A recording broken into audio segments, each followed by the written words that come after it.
welcome to another live stream watch along reaction. Tonight we're watching, reacting to Alianza FC Panama versus CD Olimpia in the 2026 CONCACAF Central American Cup Group Stage, Group C in this match.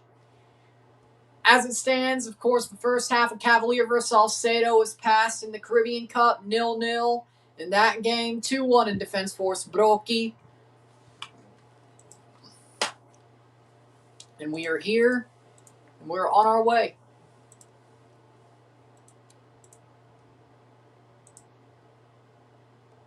How we doing, Alex?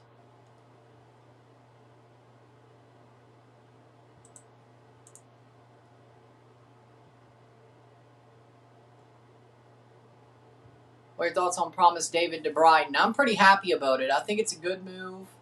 I'm happy Promise is going to Brighton. He's in the Prem. Should do pretty well there. So, very happy with that move.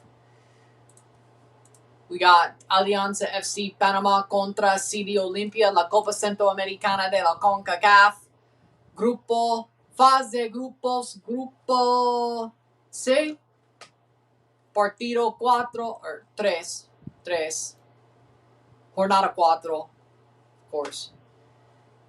Everybody trying to at least, I think at the end of this, at least everybody's going to be on 3 games because next week's the final match week. So,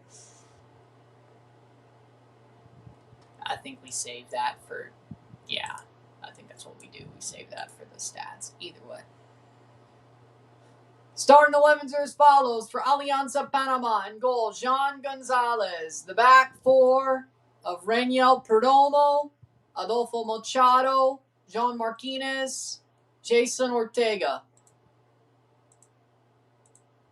Midfield 3, Ricardo Mitre, Denzel Spencer, John Esprilla. The number 10, Gabriel Chiari. The striker, Byron Walters. And Alvin Mendoza for Alianza Panama. How we doing, Sean? How we doing? Starting 11 for Olimpia. In goal, Edric Menjivar. The back 4 of Emmanuel Cuello, Clinton Bennett, Emmanuel Hernandez, and Emmanuel Enriquez.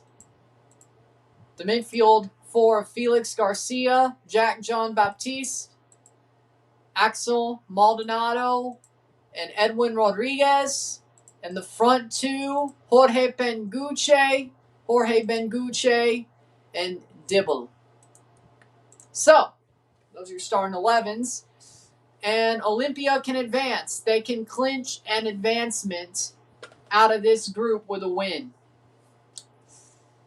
If Olimpia wins, them and Saprissa will have advanced to the knockout stage of this tournament, with both having 9 points after 3 matches. Umesit has played 4 matches, lost them all. They will not play next week. They have their bye on the final week, and they've been absolutely destroyed going in to the final match. They have lost all their matches, only scored 3 goals, allowed 9. Mixco have played 3 matches and won 1. If Olimpia wins, that means they are on 9 points. Olimpia, Alianza, which means Alianza is stuck on 3, Mixco is stuck on 3, Olimpia and Saprissa cannot be overtaken. Even a draw would make things tough, and that still means Alianza would have to beat Mixco and Saprissa beats Olimpia. Saprissa is already qualified for the quarterfinals. Olimpia, if they win tonight, Saprissa versus Olimpia is for the group win, and the loser's the runner-up. If Alianza wins or draws, Alianza would, if they win, this could get wild. If they draw, it'd still get wild, but a little bit less likely. Looking at other groups in this tournament, might as well, knowing next week's the final week. Thanks, Leagues Cup. We haven't really paid too much attention. Group A, Dillon FC has played 4 matches. They've only got 3 points. They will finish 5th in Group A. Shelau, 3 points, 3 matches played. Beat Dillon 2 days ago. They will play their final match next week. Best they could do is 6 points, which they have played Plaza Amador and lost. So they have to play LA Firpo. LA Firpo playing their 3rd match tonight. 1 win, 1 loss. Lost to Plaza Amador. Beat Dillon. Plaza Amador has 6 points, 3 matches played, but they still have to play Alajuelense, which they will do that next week. Alajuelense playing on the road today against Firpo. If they have 9 points, they will advance, because Firpo could only get 6 if they lose. Shelahu could only get 6. Plaza Amador on 6. And they could only get 9. But Alajuelense will advance with a win tonight. Plaza Amador could still win the group, but we'll see how things go. Group B, Alianza El Salvador is top of the group, 4 points. 4 played, 9 points. They've played all their matches. They're sitting on 9 points. Real Esteli, 3 matches played, 2 wins, 1 loss. Of course, we just watched them lose to Herediano. 6 points. Marathon, 3 games played, 4 points. 1 win, 1 loss, 1 draw with 4 points. They could still end up on 7, and they have not played. And they are playing Real Esteli in Honduras next week. So that may seem to be the match for 2nd place. Herediano has 4 points, and they play Antigua GFC next week. If they win, they could get 7 points. Marathon could get 7.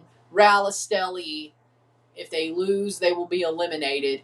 Alianza, 6 points. Alianza has advanced, though. Marathon and Herediano cannot reach 9 points. Alianza has advanced with a bye week at the end of the round. They know they're going through. Esteli, Marathon, and Herediano fighting for 2nd.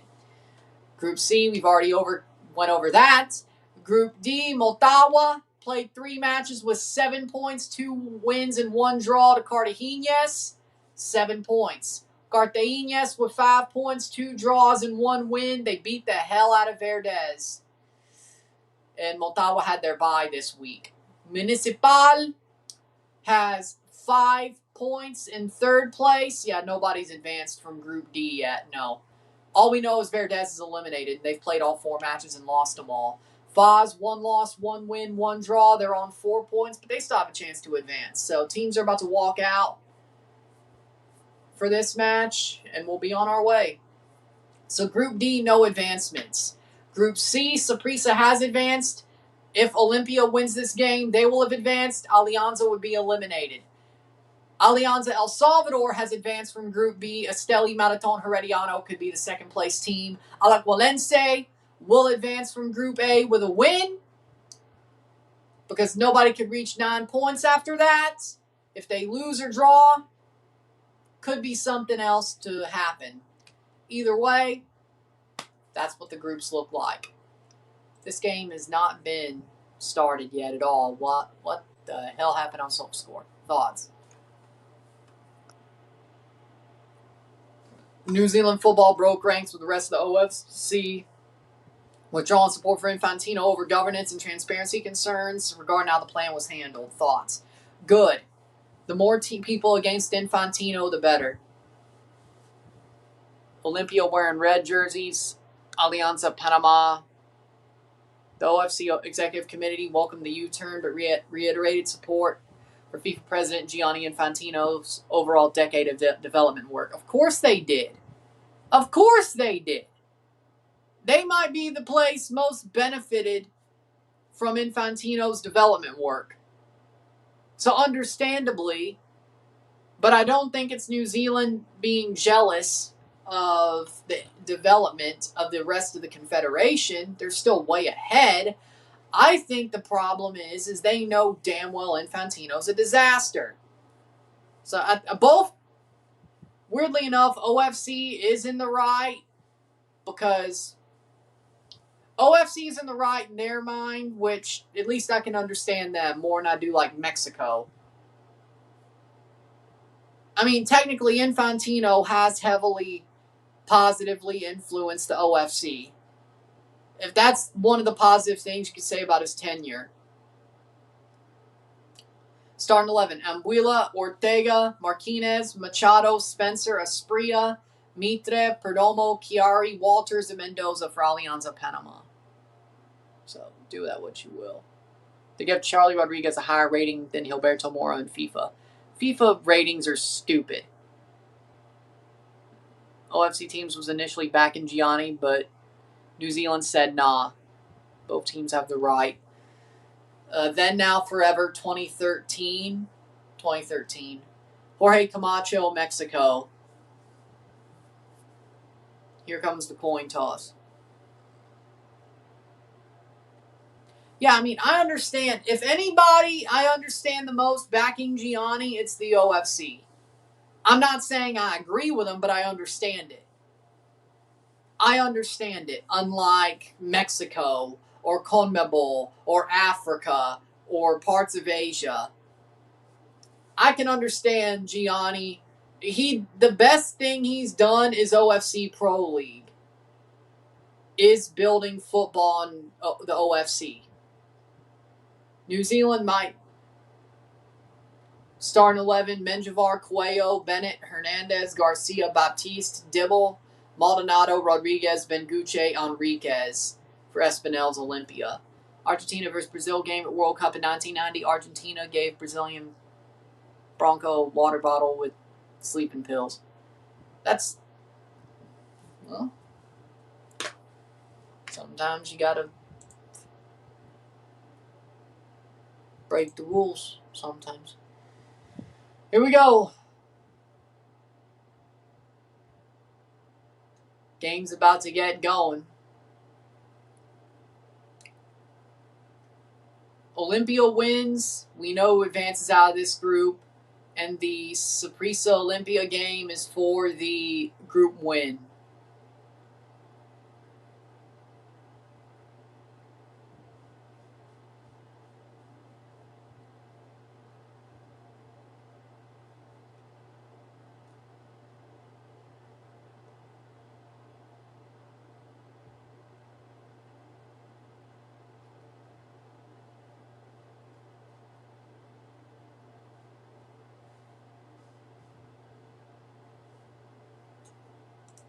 And here we go. Partido inicio.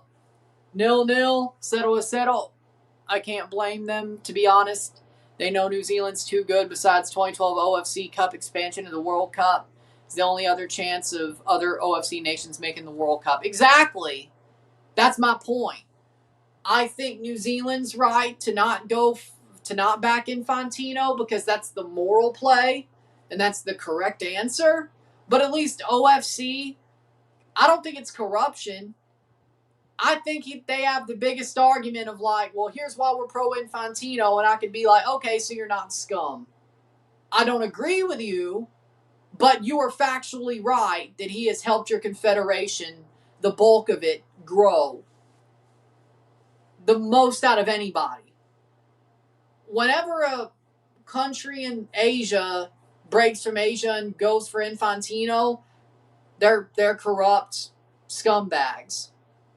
Facts. Mexico, backing Infantino instead, corrupt scumbags.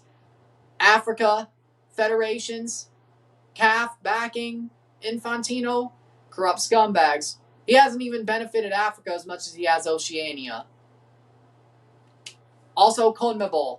They're already basically built to be in the second best confederation in the world, and they're still going to back them. Corrupt scumbags. So, but OFC, I can't look at the bulk of OFC and say, yeah, you're corrupt scumbags. I'd be like, well, no, he has really benefited y'all already. And the shit that he's planned is going to benefit y'all even more because more y'all will get a chance to go to a World Cup or play a playoff. New Caledonia must have loved it, so look at the OFC Pro League. I mean, I understand it. Mexico's putting some sort of effort into the tournament. OFC gets 3 U17 spots now and 2 U20 spots. Big ups to that part. Rare Gianni W. There we go. Well, I'll agree on that. I'll hear out the OFC. Doesn't mean I'm happy about it, but at least I can understand why they're backing Gianni.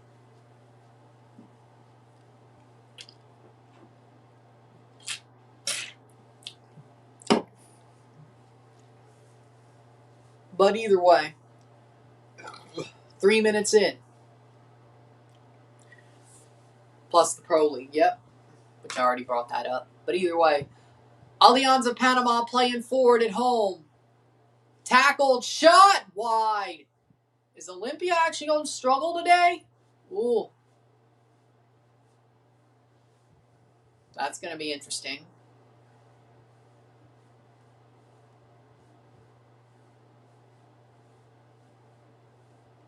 Miguel Borja for America.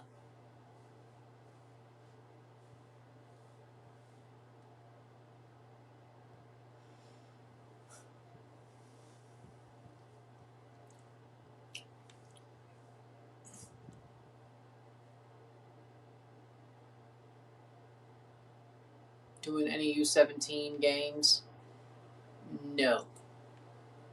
No.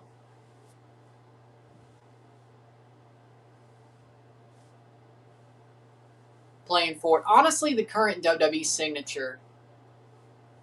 I've hated the past couple, to be real. It feels like it's too, like, I mean, the Attitude Era ones were nice, but those weren't too over the top. The 2010 one, USA plays Morocco, you got to do it. Okay, if that ends up happening, sure, but we don't know if that's going to happen till it happens. Shot saved by Menjivar.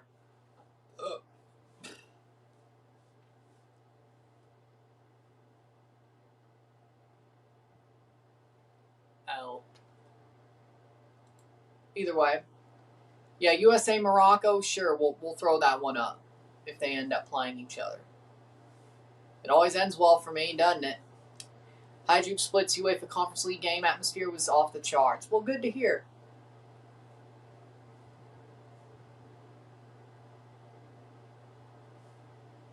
Did you like the signature intro from 2010 to 2005 to 2012? Yeah, I did.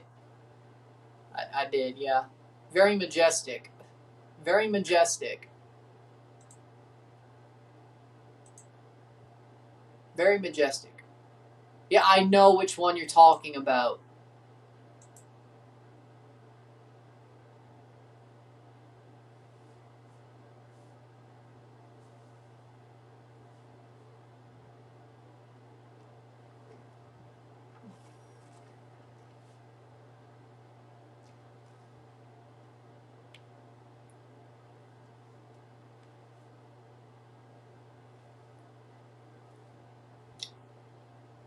Playing forward. Segura played it right back today. Good. I think the current WWE signature intros are garbage. They're too heavy. You know, I don't know how to put it, but they're too, especially the current one. It's too heavy. Like, it's too overstimulating. Like, I mean, the last couple have been bad, but this one's like too damn heavy. I don't know if it's a Triple H thing or it's too damn heavy and it's too damn serious. Like, Majestic's one thing. I more enjoyed the 2013 signature. It got across then, now, forever, but it was very calming and not as majestic as the other, but I don't know. I don't know. Either way. What was your favorite SmackDown Raw intro?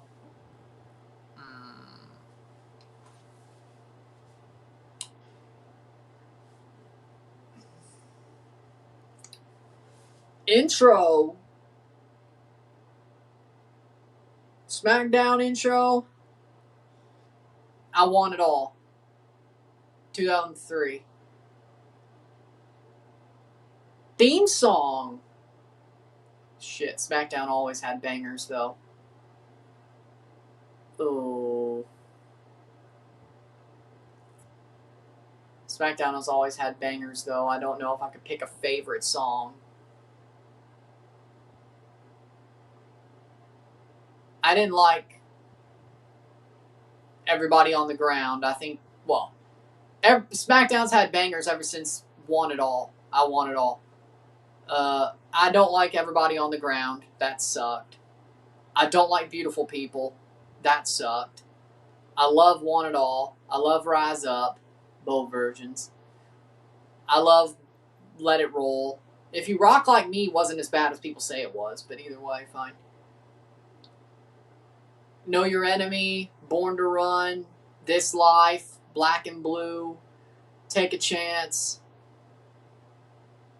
Are You Ready? Oh. Well, whatever stupid. That Megan Thee Stallion song was garbage. I think it was Megan Thee Stallion. Either way, yeah, no, that was garbage. But that does not fit SmackDown at all. I was kind of getting tired of Are You Ready for a while there. But then they had to replace it with Megan Thee Stallion. Nobody asked for that, by the way. Either way.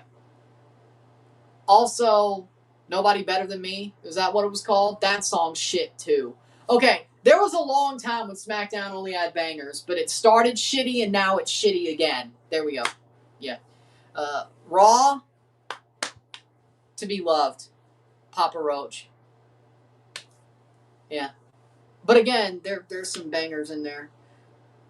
Across the Nation, love that. To Be Loved by Papa Roach, love that song. I love it. I love Burn It to the Ground. Tonight Is the Night, the one time they used that, the Out of Sight version, that was pretty good. But the CFO's The Night version, that wasn't bad. I liked that. I love Denial by We Are Harlot. That is an amazing song. I know it was only I wish it was the full-time song. It was only a bumper theme, but I love that song. The Energy by Shinedown. That was a good song, which is also a bumper song, but still. Edric Benjavar Makes a Save. Dude, what else was there? Enemies by Shinedown. Oh, I love that song. I love that song. Born for Greatness. Amazing song. Legendary. Love that song. That damn NF theme song was garbage too. That was garbage too, by the way. I don't even know what the Raw theme song is anymore. I don't even know what it is anymore, honestly. Yeah, it's probably garbage, though. It's probably garbage, though. Either way. That's why Hydruk's the best. All their music is regional to Dalmatia. Gianni's term ends the current term ends next year, next March.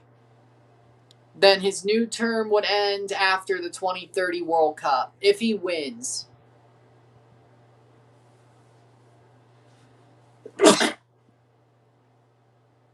I think it's a full term.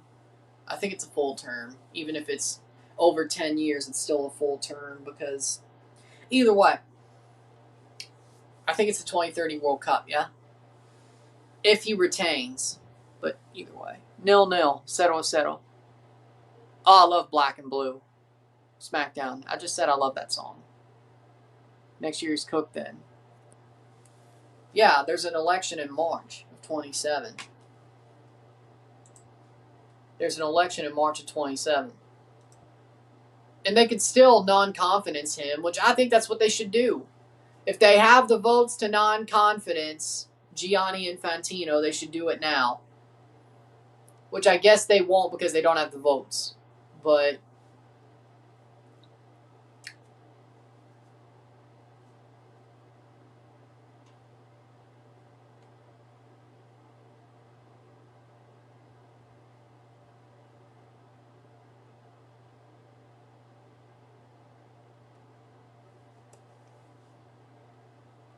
shot saved by Menjivar. Gianni ain't winning. Weren't you? Sometimes I don't understand you, son. Sometimes.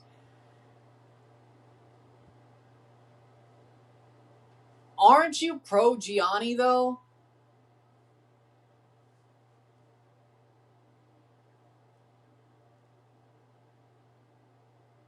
Sometimes you confuse me. Ball crossed in, header. 0-0.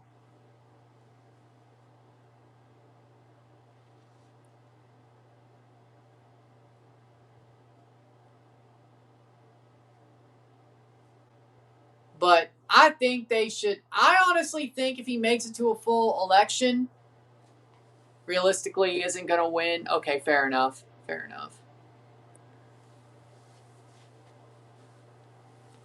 I know how you feel.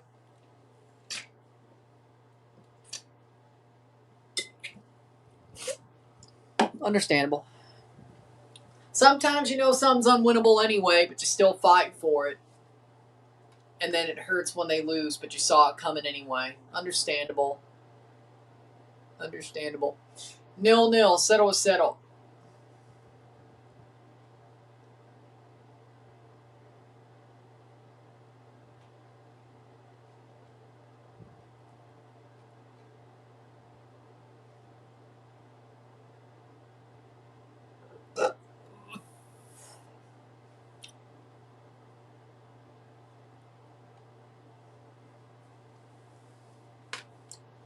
But overall,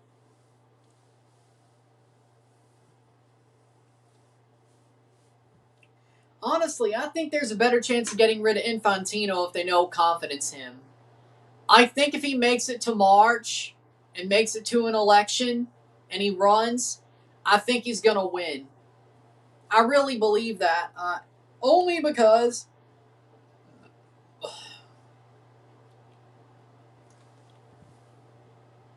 I think everybody who backed Gianni's going to get fucked over because Gianni's pumping loads of money into those confederations and into all those countries' federations, and FIFA's going to cut. No. Hold on. UEFA and the CONCACAF UEFA Asian Alliance has said they agree with the money that's been spent. Nothing's going to be cut. And if you're talking about the new bribes that he's trying to make, those are bribes that will be paid if he wins, if he keeps power. Those bribes are not going to be paid till March, or until after March. Now, he might stiff people like Jordan is saying he stiffed them, but nothing. FIFA, UEFA, and CONCACAF has said we all agreed on these monies to be allocated XXX. It's X, Y, and Z. We've all agreed on that. Nothing will change. The new bribes won't happen, but those haven't been paid out yet. So in reality, nothing's going to change. But my point being is, if he makes it to March, the way I read it, if he makes it to March, he'll have enough people bribed to win the full-on election. Point is if he gets to March, let's realize how far away March really is, okay? It's not that close. That's still 6 months. 7 months. He has over half a year. He has half a year to bribe enough countries to keep his job.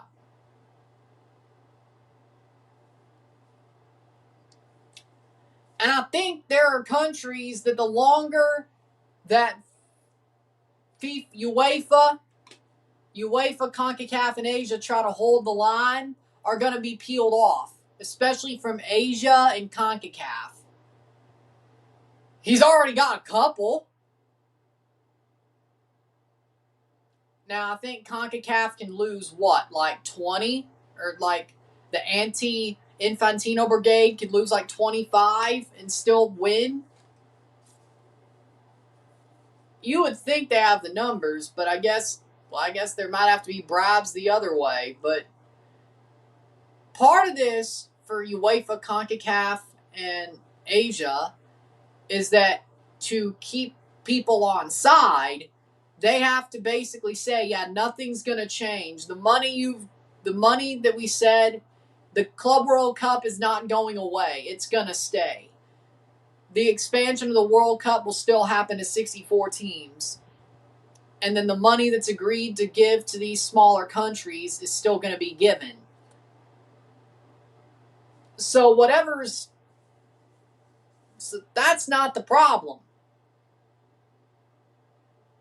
So they have to keep things pretty similar overall to win. What's going to happen to the nations that are not supporting Gianni if he wins the election in March? They're going to get freaking curb stomped. Here's the problem. I don't think countries, even though I would personally, if I was the leader of FIFA, especially countries, I don't know, Mexico, especially since they were on, like they are the most unfair, not unfairly, but they are the most dirty backstab of this lot. Some of the Asian countries that have backstabbed the UEFA Asian CONCACAF Alliance, I could understand it. I mean, I guess it would. I mean, I'm more focused on CONCACAF. I'd be raising hell on Mexico if I was Montagliani and he did win the presidency, whether it was in March or whether it's because they non-confidenced Infantino, I'd be raising hell on Mexico. But I know one damn thing about Infantino. Any country that was against him, he's going to treat like shit. He's going to shower the countries that backed him with love and bribes, and he's going to treat the countries who were against him like shit. AKA, Argentina's still going to get helped immensely. And Morocco might get some Argentinian help as well. But I guarantee you, CONCACAF is going to get burnt to a crisp. UEFA is going to get very much disrespected. I don't know if he can stomp out UEFA shot wide like he could CONCACAF or Asia, but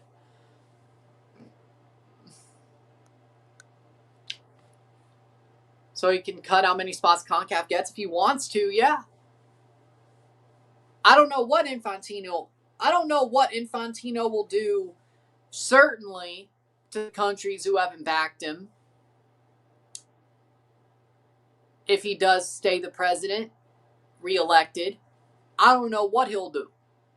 But what I do know is he's going to send a lot of retribution the way of countries that didn't back him, especially CONCACAF and Asia, because he has way more power in those countries than UEFA. UEFA's still going to get treated like shit.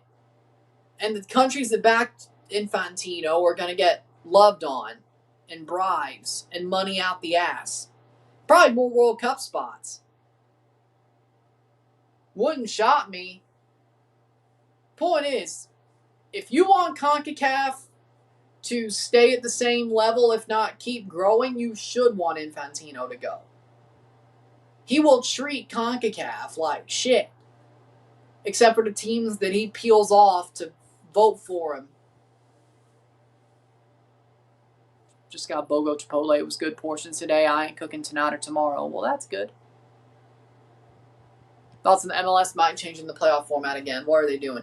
Oh, the only good thing about the new MLS playoff format, if this is true, the sprint season will not have best of threes because it's a very short sprint season. I think it's straight elimination.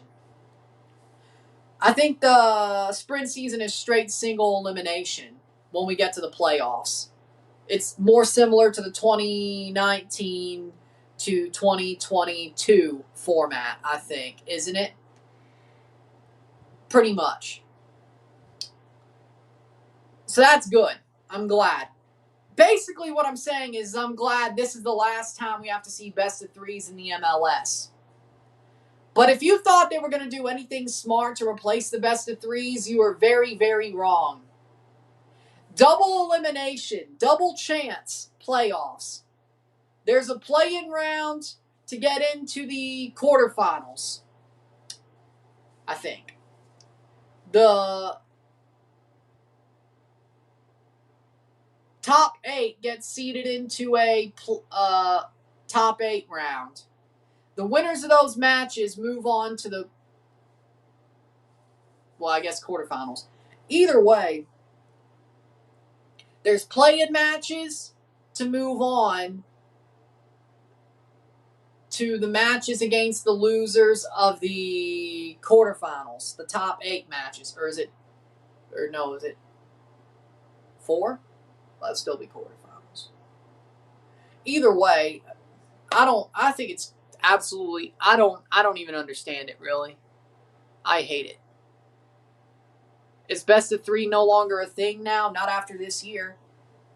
The best of 3 is still a thing this year, but with the spring season, it's straight single elimination in the playoffs in May, and then starting in 2028, there's double elimination.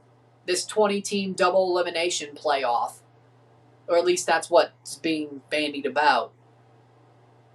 I don't think it would leak if it wasn't going to happen. I think they're trying to see if there's a lead balloon here. I don't think MLS cares, but they got to know this is stupid. They got to know. I mean, I think best of 3 is stupid. Honestly, are they scrapping conferences? It seems like, yes, they are. The top 20 teams in a single table are going to the playoffs, but there are also divisions. But the conferences look to be scrapped, is what it seems. So there's like 6 divisions. There's still technically an Eastern Conference, but a Western Conference, but there's divisions. 8 divisions in the MLS? Divisions of 5, I think. So, 5 divisions? 6 divisions?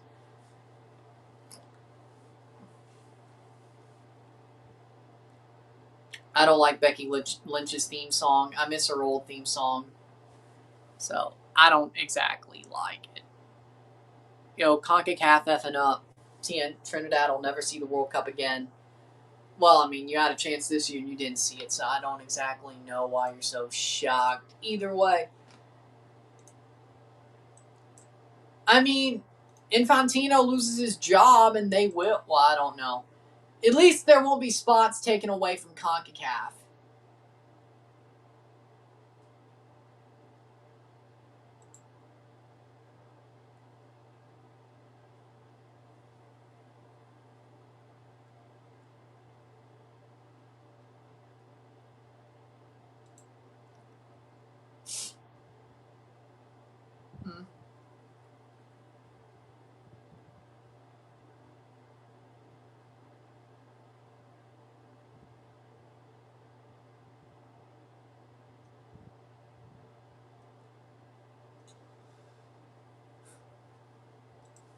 But either way,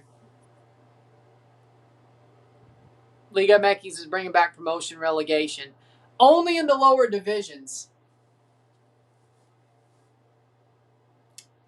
Of course. Just to shut up the lower division teams that are pissed. But you still have to buy your way into Liga MX. Home and away is not good for MLS playoffs. It makes the higher seed useless. It should be home and home in favor of the better team. Well, technically, that's not what the double elimination means. Double elimination in MLS, hold on, I know I found a good graphic for it that makes more sense than the one most people have seen. I think that's where I saw it on the Paul Tenorio post. Was it?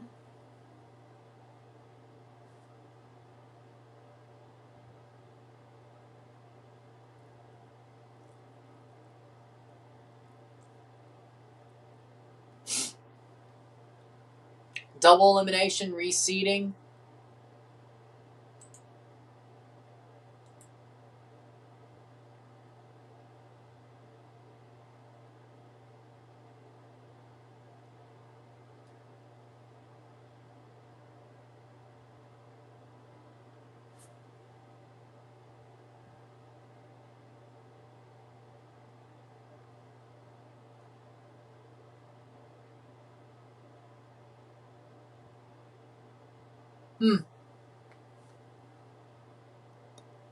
Man, Toronto wouldn't even make the playoffs in the top 20. Oh, we suck. Either way, if that was to happen this year.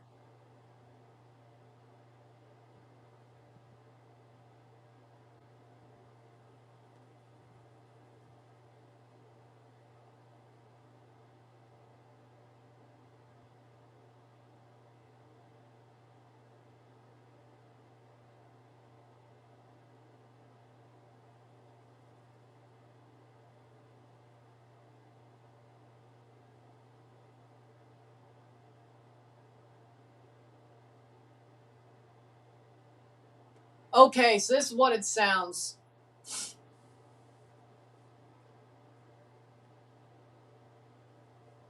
Playing forward, Olimpia. Caught.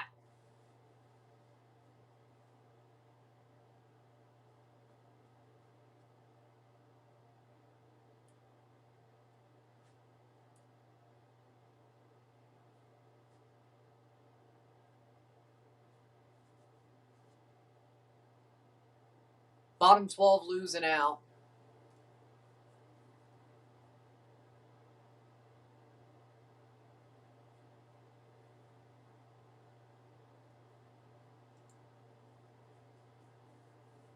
Okay, hold on. Ah, there we go.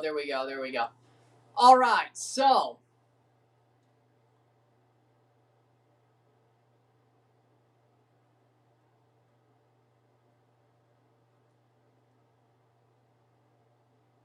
here we go.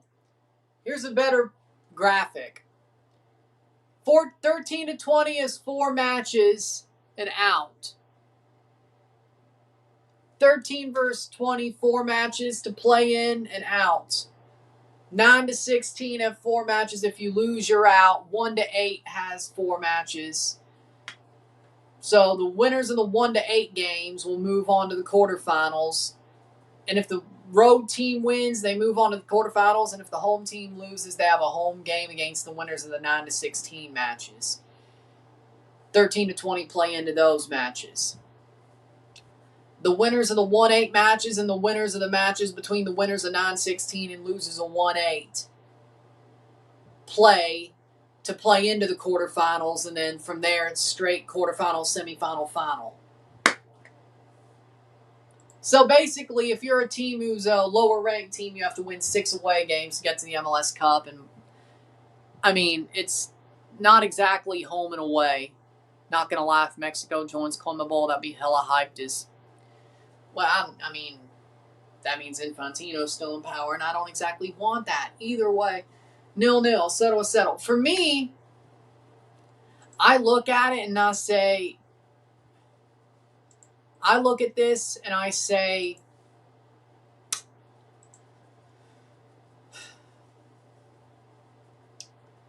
I mean, I'm glad the MLS is getting rid of best of 3. But 1 to 8,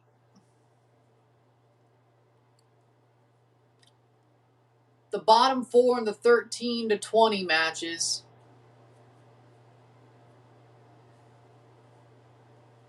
so 20, 19, 18, 17 have an away match against 16, 15, 14, 13.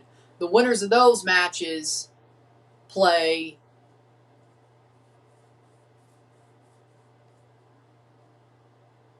(12, 11, 10, and 9). 12, 11, 10, and 9 have a home game in that round. The losers of 13 to 20 are eliminated straight out. 1 to 8, 1, 2, 3, 4 at home against 5, 6, 7, and 8.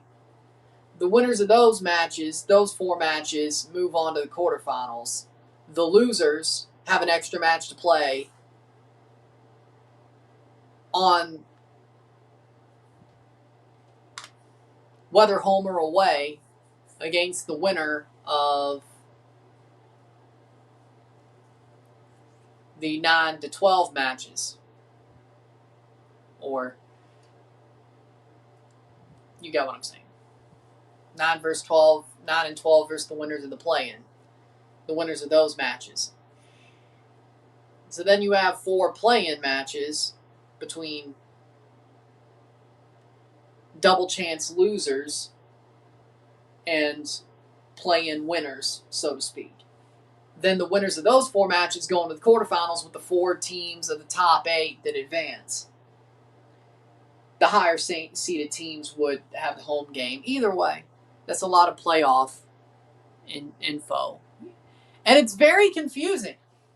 What happens to Champions Cup if Mexico goes CONMEBOL? There's no reason. I mean, they're still going to have it, but it's going to be a waste of time. It's going to be Central American Cup with MLS teams farming the shit out of it. Let's be real.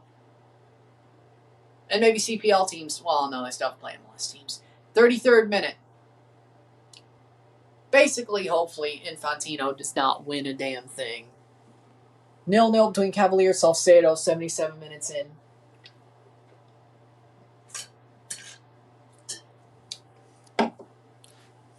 So, basically, the higher seeds are at home. 1, 2, 3, 4 at home. That sounds more confusing than the NHL playoffs. Well, I mean, I don't think the NHL playoffs is confusing after the first round. Previous comment. Well, I mean, it's going to be a waste of time. I answered that. It's going to be a waste of time, pretty much.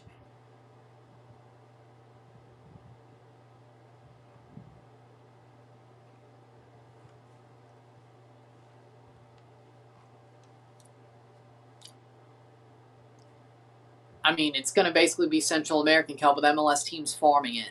That's about it, to be honest. I mean, what's the point? How we doing, Nestor? What's the point? And Leagues Cup would be dead. Well, actually, I don't know. Maybe it won't be. But I feel like CONMEBOL would hate it.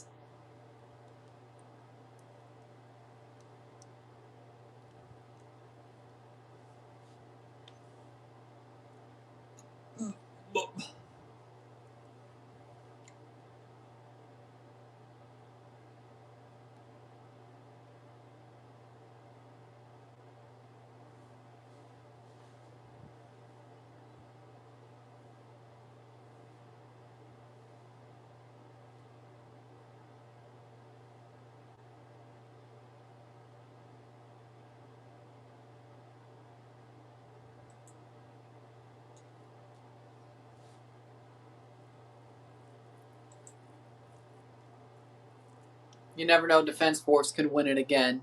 Or Forge. I mean, I'd be happy to see Forge win it. But Defense Force winning?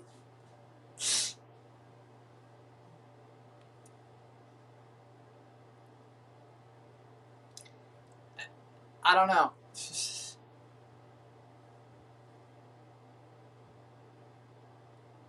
35th minute, 0-0, 0-0. Hormiga Gonzalez de Greece, what are your thoughts? I mean, I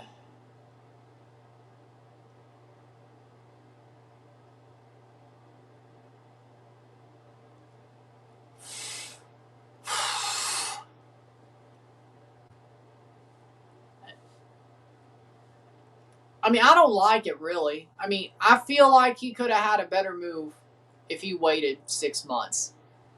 And it sucks for Chivas.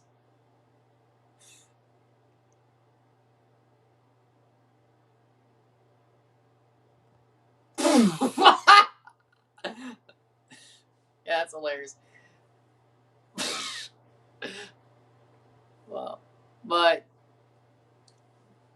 I mean, Chivas are screwed. Mexico has 0 players in the Premier League. Canada has a few wild times. Exactly. Maybe this is why they want to go to CONMEBOL. Oh, this is hilarious. This is hilarious. Hold on.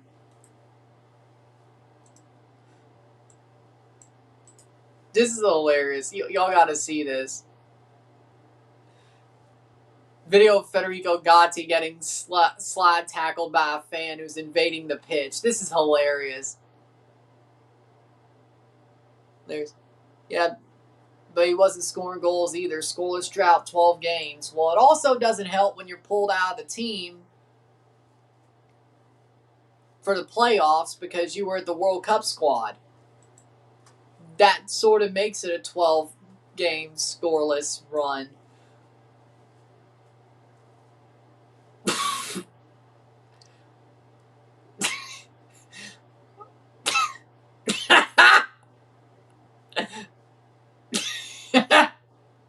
Oh, he's obviously slipped.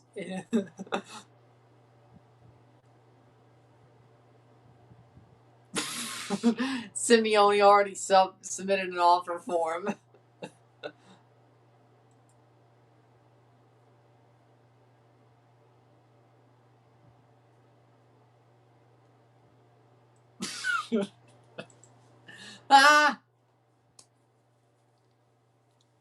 38th minute. Again, I use it for news. Come to think of it, why is Mexico even getting heat for wanting to join CONMEBOL? Australia switched from OFC to AFC. Because it's not because, I mean, they want better competition, but it's more based off corruption than anything else. It's not exactly Mexico getting heat for wanting to join CONMEBOL. It's the fact that they're backing Infantino to do it.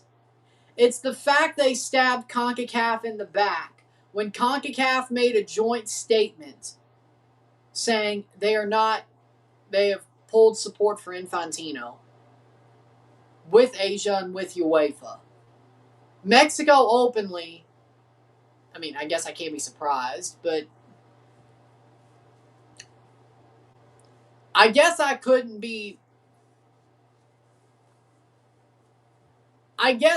be too surprised when Mexico wrote a statement saying they were going to look at the proposal for the FFE. Mexico's too good for CONCACAF.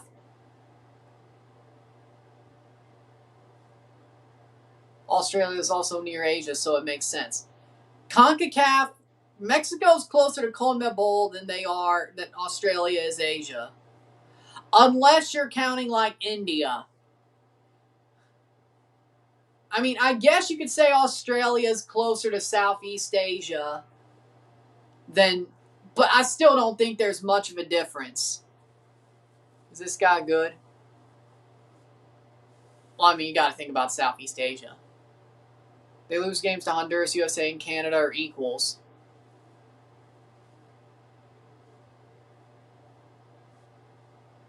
I mean, Australia is probably as talented as Asian teams, but by positioning on the globe, Panama ain't a pushover either. I agree with that.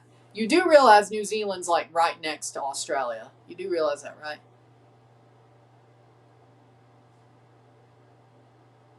Like, unless it's like, well, if you're measuring from India and Cambodia,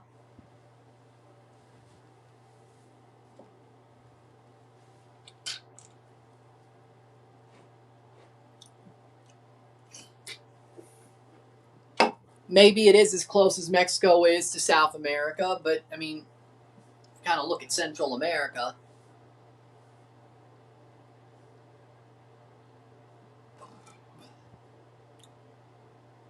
Maybe a map makes it look smaller, but, I mean, you have, Panama Canals, like.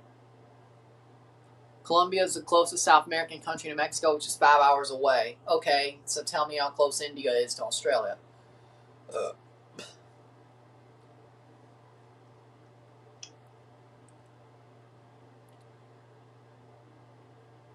I guess by plane. Well, you could drive to Mexico to Colombia from Mexico. You could do that. Might not be the most fun drive, and it might take longer than 5 hours, but 41st minute. Ball crossed in. Shot! Goal! Olimpia score! It's 1-0 to Olimpia.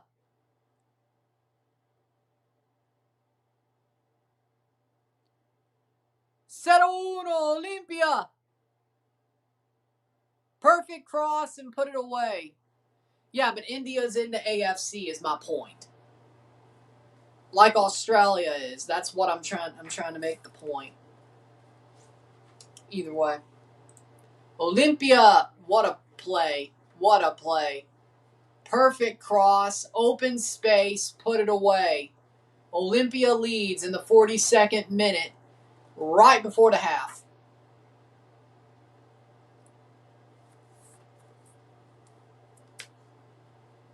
Perfect cross.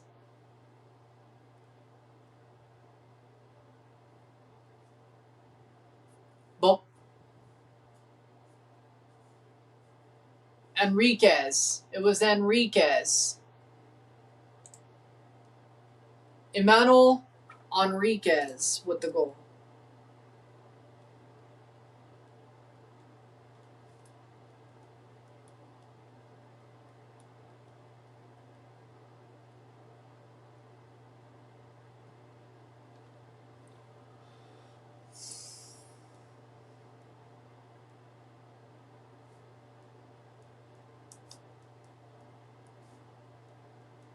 0-1-0. Emmanuel Enriquez scored. Ball crossed in. It shows the game themselves as single elimination. Those are... Well, the first 4 games are a single elimination game. Unless you're top 8. Yes. That's where the double elimination comes in. So, the first 4 games are play-ins. 9-12 versus the winner of those 4 play-in games is a straight single elimination.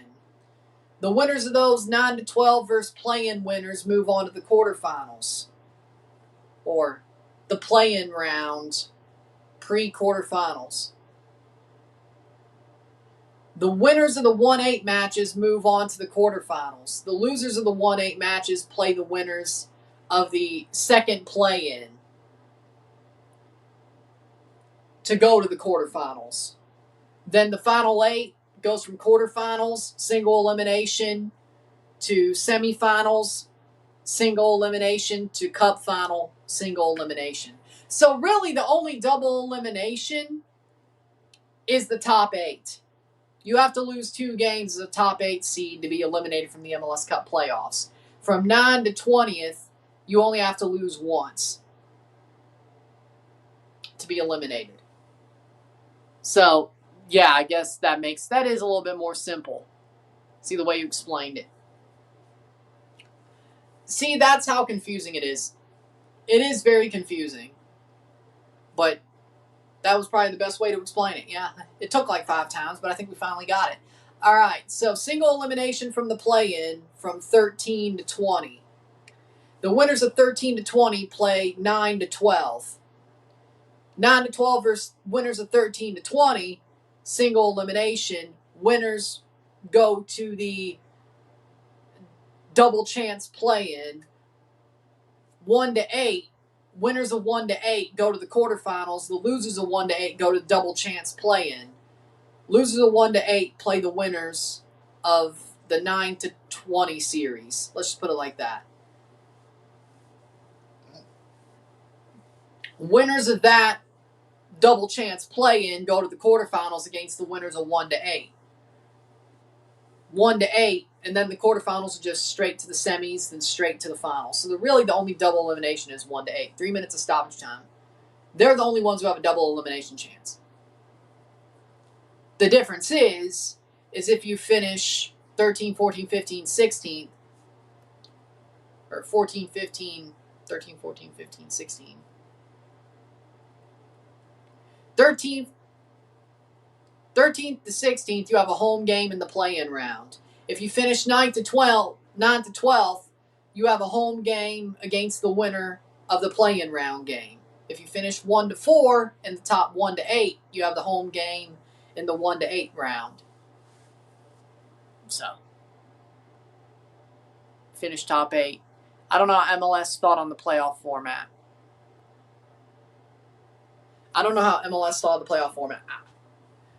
Somebody must have been smoking crack. But it's still better than the best of 3. I would rather have what they've come up with than best of 3. I'm going to say that.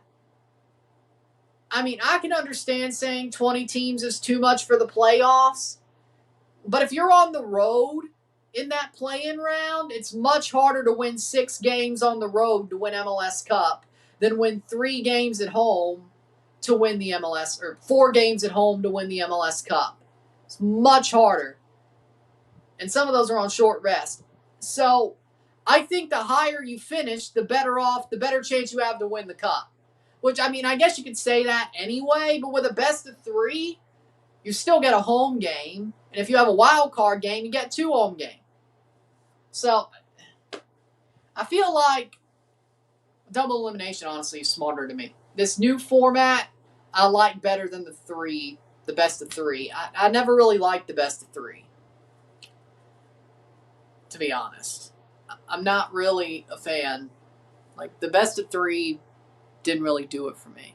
Best of 3 is 2 space out, didn't apply to all rounds, which became single elimination. And that was even worse. I'm like, if it's going to be best of 3, it might as well, at least for 2 rounds, be best of 3. at least half the playoffs. And then once you get to the conference final and the cup final, then it can be single elimination. But no.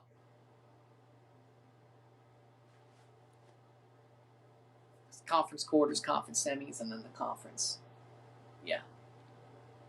Like, I feel like one round of best of 3 was kind of like, well, if you're going to do it, at least do it for half the playoffs. 0-1. Also like how the 1 seed gets to play regularly too and gets their bye after playing a playoff game. Exactly. So I think it kind of fixes the problem of the old format pre-best of 3, which was previous comment. Israel played in the OFC. F everybody who's hating on Mexico. Again, I don't think they're hating on Mexico because they're leaving CONCACAF or they want to leave CONCACAF for CONMEBOL. It's the fact they stabbed CONCACAF in the back to do it. Or possibly, well, they did stab CONCACAF in the back, but they have to get enough bribes on Infantino's side to get what they want. They are not going to CONMEBOL if Infantino is not the president. So, either way, halftime, it's 1-0 to Olimpia. 0-1 miro tiempo. We'll take a short break at the halftime with the stats, get this one going. Sit time, be back. 0-1, 0-1. But I don't think it's the fact Mexico wants to leave CONCACAF. I can understand that. It's the fact they stabbed CONCACAF in the back to keep Infantino to do it. CONCACAF had a statement where everybody agreed Infantino needs to go. Mexico comes out and says, nah, we disagree. And then it comes out, nope, they want to go to CONMEBOL. Infantino bribed them with a CONMEBOL spot. And they said, fine, we're good with that. Because I'm sure they want better competition, but they see the opportunity to move and they took it. Which I can understand that, but you don't turn around from a confederation that's all locked arms as a developed nation comparatively. Like, if this was, which, I mean, Curacao would be dumbass to try it, but, like, if this was a small country, like an island nation, okay, I understand them taking the bribe. Mexico's a developed country and a very proud football country, and you're telling me? I know One Soccer was hating on Mexico, but, or at least, either way, I'm not hating on Mexico. I'm hating on the fact they're basically using a bribe from Infantino if he stays the president to leave CONCACAF. That seems dirty to me. Which, I mean, I guess they want better competition and this is their chance to get it. Fair enough, I guess, chase your bag, but to throw your confederation under the bus to keep a jackass president nobody wants. To be part of the team that if he does get the votes to stay president, you were one of the biggest defectors. That's what people are mad at. Like, I can see it from Mexico's point of view. They probably want better competition and they want to go to CONMEBOL and they see, hey, Infantino bribing Infantino or him bribing us, we get what we want and he gets what he wants if he stays president. I can see it from that end. I guess get your money. But the fact that CONCACAF made a statement with Asia, with UEFA, saying CONCACAF was all locked arms, anti-Infantino. And then you're like, nah, we're for him. Because all of CONMEBOL's for him and you want to be in CONMEBOL. I don't know who bribed who, but either Mexico was like, well, we see Infantino's weak, and we got our chance to either they see he's weak, and if he stays president, they get to move to CONMEBOL to have better competition and grow and more money. Do I think the Netflix thing, getting the rights to CONCACAF tournaments in Mexico probably helped? Probably. Probably didn't hurt. Probably certainly didn't hurt. But, or didn't make Mexico want to stay in CONCACAF. Either way, it feels like a backstab, is my point. To people who are CONCACAF and anti-Infantino, it feels like a backstab. To people who are like, you know what, Mexico's trying to get what they want and they see this as their opportunity. Or Infantino's like, you know what, I'm sure if I dangle this in front of Mexico, they really want this, aka moving to CONMEBOL. If I dangle this in front of them, hey, I may keep my job. That's a bribe that gets me somebody to join the African and Oceania and CONMEBOL block. There you go. That's one vote down of flipping it. So somebody bribes somebody, but it's a backstab either way. Either Mexico came up with the idea because he's weak and they won out of CONCACAF. Not that it's going to happen if there's a new president in FIFA that isn't Infantino. They're still going to be stuck in CONCACAF, but this is their gambit. It's either their gambit or he dangled it in front of CONCACAF or Mexico's face and said, hey, I'll let you join CONMEBOL. I know you want it. If you vote for me, if you protect me, if I'm still president in March, you can join CONMEBOL. They're like, well, shit. Yeah, we want it. We'll join you. We'll join them. We'll vote with them. So it's either or. It's either or. Either it was Mexico's idea because he's weak, or it was Infantino's idea because he knows it's something they've really wanted for years.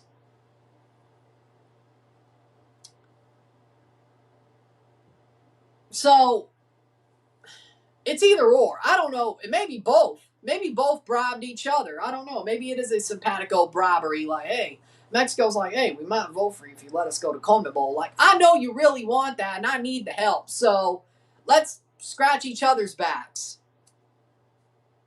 Either way, it's a backstab to people who want Infantino out. If CONCACAF didn't make that full-on vociferous anti-Infantino statement as a confederation, and then Mexico comes out like 2 hours later and then just stabs him in the back, this wouldn't be as bad. But I guess you could look at it from the Mexican point of view or the Infantino point of view and be like, it makes sense, but either way, we'll take a short break at the halftime with the stats, get this one going, sit tight, and be back. 0-1, 0-1. Miro tiempo.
We're back for the half, but let me answer this question first.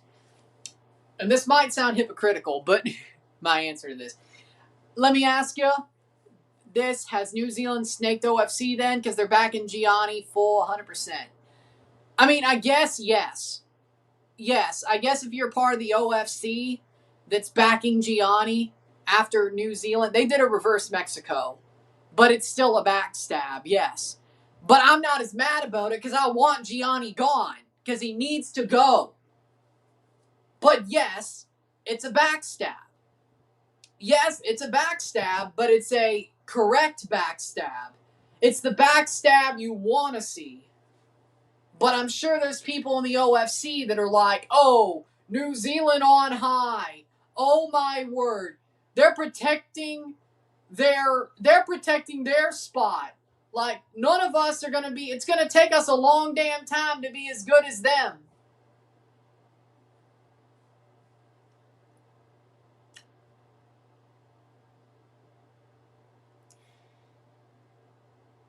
But they're protecting their spot because nothing will change. But nothing will change smaller. World Cup's not getting smaller. New Zealand's going to protect their spot.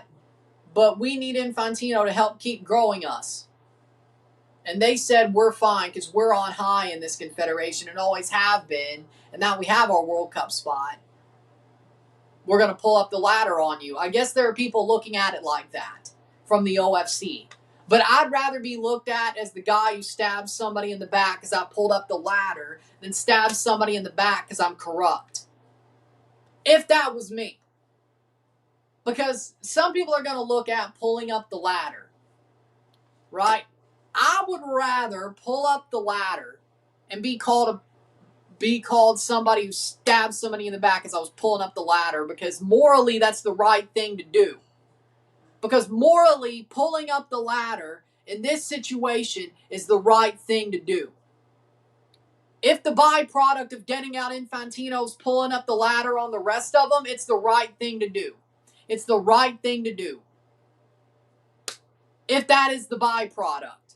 But what Mexico did is being corrupt, backstabbing for the chance of getting something out of corruption. That is not correct. Now, if it was my corruption, I'd defend it. Corruption is only bad if I'm not involved, but if I am part of that corruption, I'll defend it. Fair enough. Fair enough. I guess anybody would say that, but I'll tell you one thing. I would rather stab somebody in the back because in the end, what led to it overall, if it's a side effect of being morally right, that's the right thing to do, like what New Zealand did. Stabbing somebody in the back to be morally correct, and that's the side effect, is you stab somebody in the back and you pulled up the ladder on them, fine. Fine. Stabbing somebody in the back to get corruption to bend your way is wrong. Stabbing somebody in the back that it might end up in them having the ladder pulled up on them, if it's for the right reasons, you do it. So, New Zealand, yes, they snaked them, but they were also right to snake them. With that being said, the second half is beginning. Olimpia's been the better team, but they haven't scored more than one goal, which is honestly shocking. So, do with that what you will. Do with that what you will. 45th minute, 0-1, 0-1.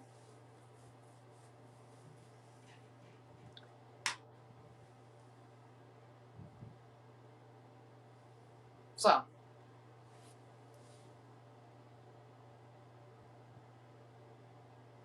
at least Ryan calls it as it is.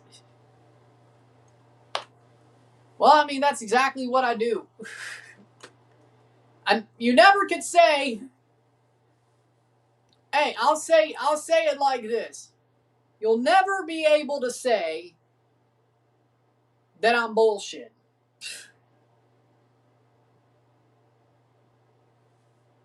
I call it like I see it. Because that's the way it is. Because normally the way I see it is the way it is. If you're mad about it, tough shit. That it is what it is.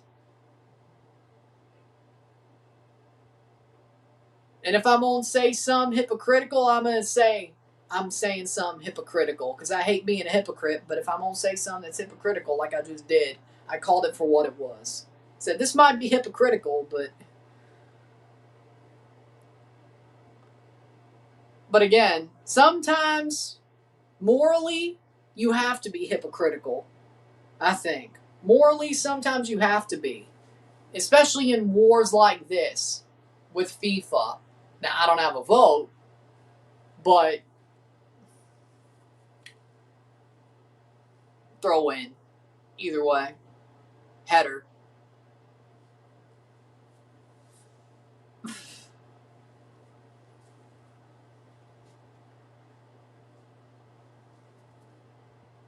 I guess what? Would Auntie Infantino be the football groypers? I don't know. I don't know.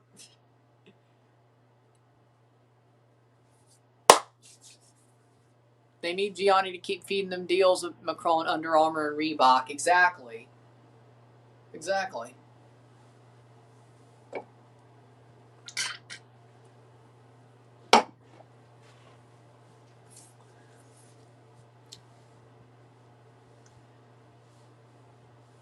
'48th minute. Would Auntie Gianni be the football groypers or not? I don't know. I don't know. Caught. 48th minute.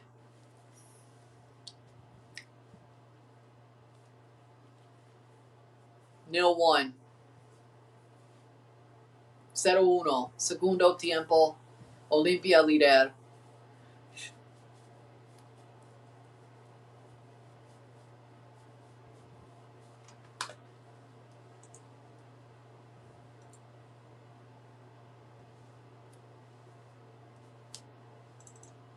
I don't know. Either way.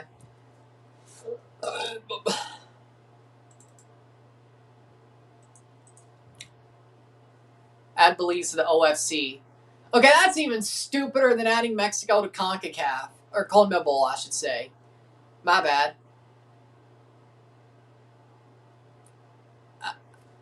I mean, serious. What? They would have to fly halfway across the world to play away matches. Would it be better for Belize to play those matches? Play in OFC? Yeah, it's more competitive. But can Belize beat New Caledonia? Possibly.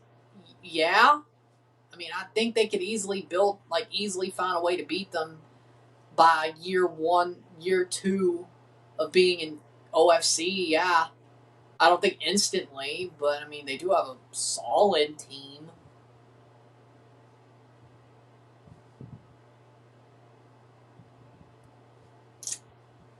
Now,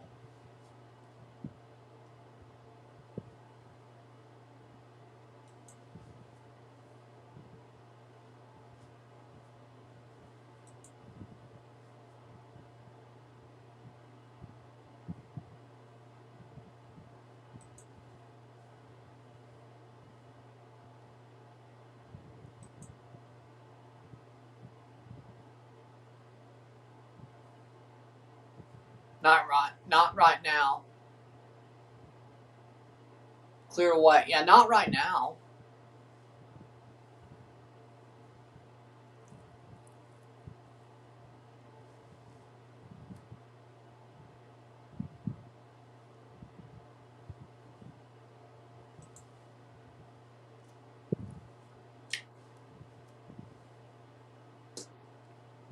But at some point they would, I think. By like 2 years.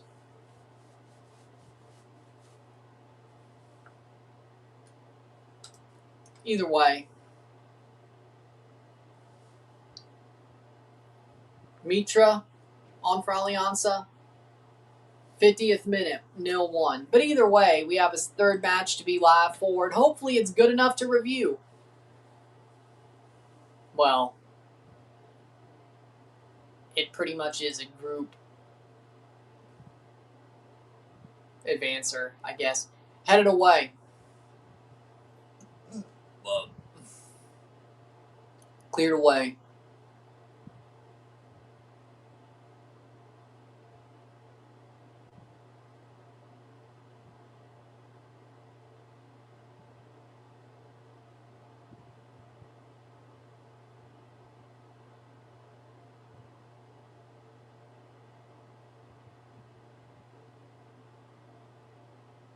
Playing forward.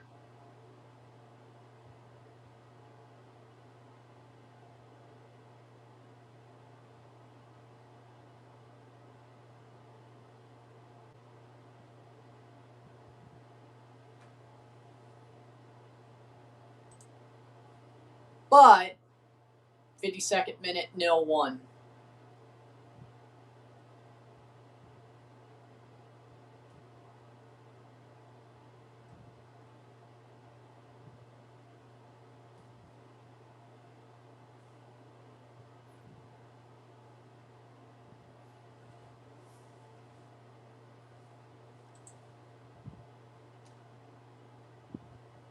Two subs for Alianza. They're looking better than last week, honestly. I mean, both games were in Panama because they were playing a Panamanian team. They were home anyway. But Alianza looked like garbage against Umesi, who are garbage. They actually look better than they did last week, to be honest.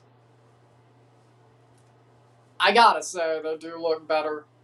Like, Olimpia should be beating the shit out of them. How bad they looked against Umesi. And Umesi got the shit kicked out of him by Mexico, which tracks. Olimpia winning 1-0 is kind of like, I'm like, okay, this doesn't make sense. Either way, ball crossed in. Olimpia cross into the box. What are you doing? Shoot. Wide, nobody there. Goal kick. Saprissa, let's see. They have played. That loss had to be 2-1. Saprissa won 2-1 over Alianza Panama. So, I mean, Olympia's not that far behind. But either way, Umesit, 2-1 loss to Saprissa. Alianza Panama lost 2-1. Deportivo Mixco lost 3-0 to Saprissa. Stewart on for Mendoza. Olimpia beat Mixco 2-0. Umesit, they beat Umesit 2-1. Of course, they're winning 1-0 right now. 4 losses for Umesit. They lost all their matches. Mixco beat Umesit 4-1, lost to Saprissa 3-0, and lost to Olimpia 2-0. So far, I mean, Alianza, they really looked bad against a team. They were shout out Fiji, 3-0 win over Honduras in 2015. I mean, that's actually a pretty good win, to be honest. Back then, it's actually pretty good. Fun fact, they played in the 2016 Olympics. New Zealand had an eligible player who was born in South Africa. Oh, yeah. They did. 55th minute. Yeah. 55th minute.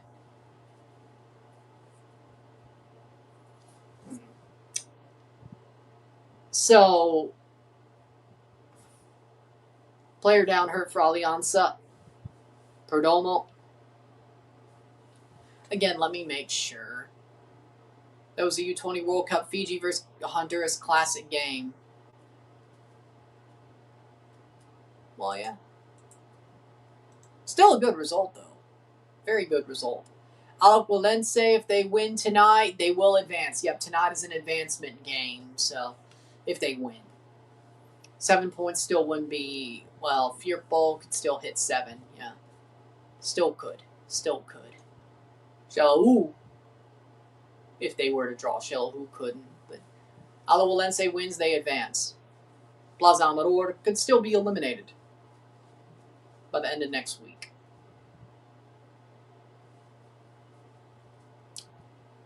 To be clear. 56-minute. Next week's the last group stage week of the Central American Cup.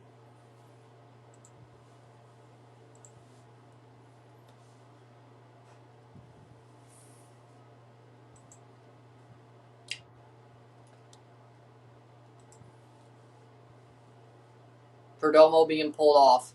Guess who Fiji scored against? Scored versus the 2016 Olympics. Honduras?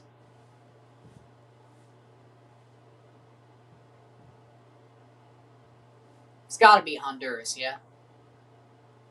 Since you're...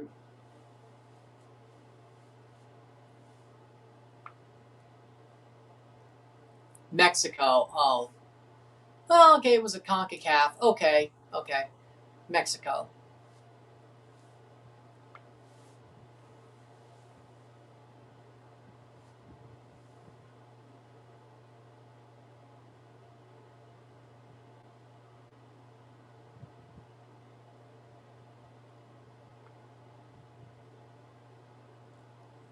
Well, okay, that does track. Either way. Of course, the answer had to be a CONCACAF team. That's crazy. Yeah. Mexico got cross in. Didn't they get bronze? They won gold in 12. Either way. 0-1. Punched, caught.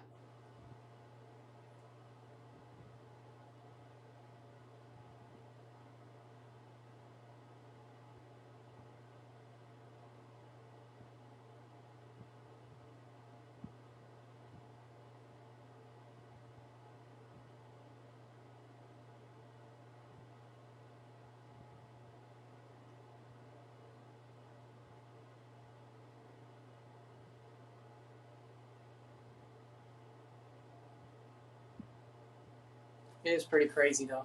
59th minute.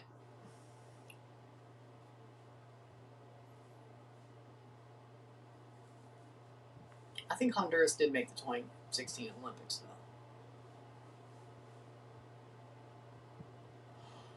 Playing forward. I know the USA didn't. Ball crossed in on the men's side, of course. Because it took the USA, 3 Olympics after 2008 to come back? Hey, at least they'll play 2 straight Olympic tournaments. I'm still not salty. Okay, no, I still am salty about the Mexico-Canada game. I'm still salty about it. Very. I'm still very salty about it. Very much so.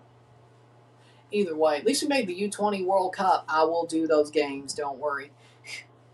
I will do those U20 World Cup games next year, don't worry.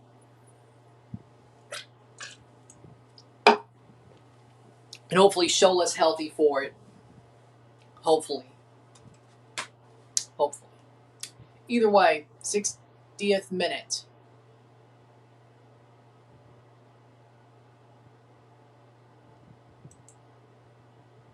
U20 World Cup and Okay.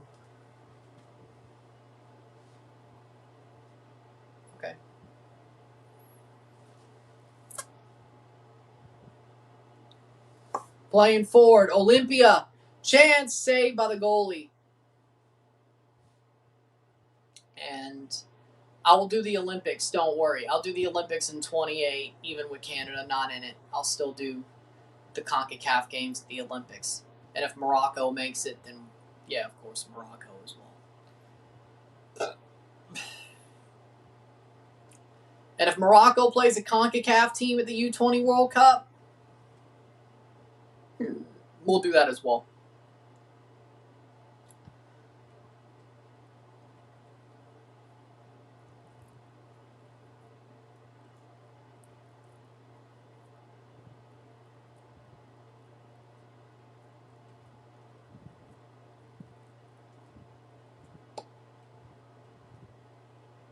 Because the Moroccan youth games, and I guess Arab Cup, those do pretty well.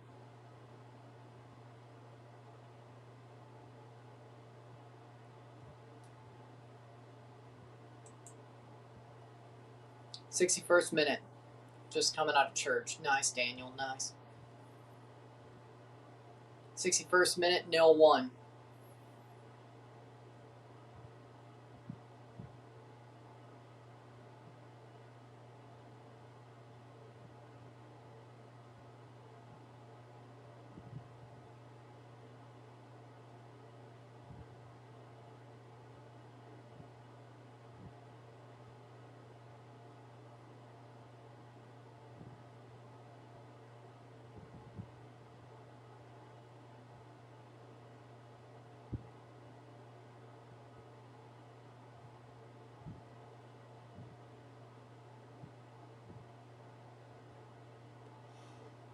Pena for Olimpia. Who do you think will win the Premier League? Long service, but you're in a cab home. Nice. Hope you get home safe. No, I haven't. No.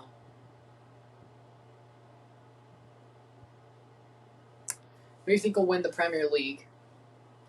Heart says Chelsea. Head says Arsenal.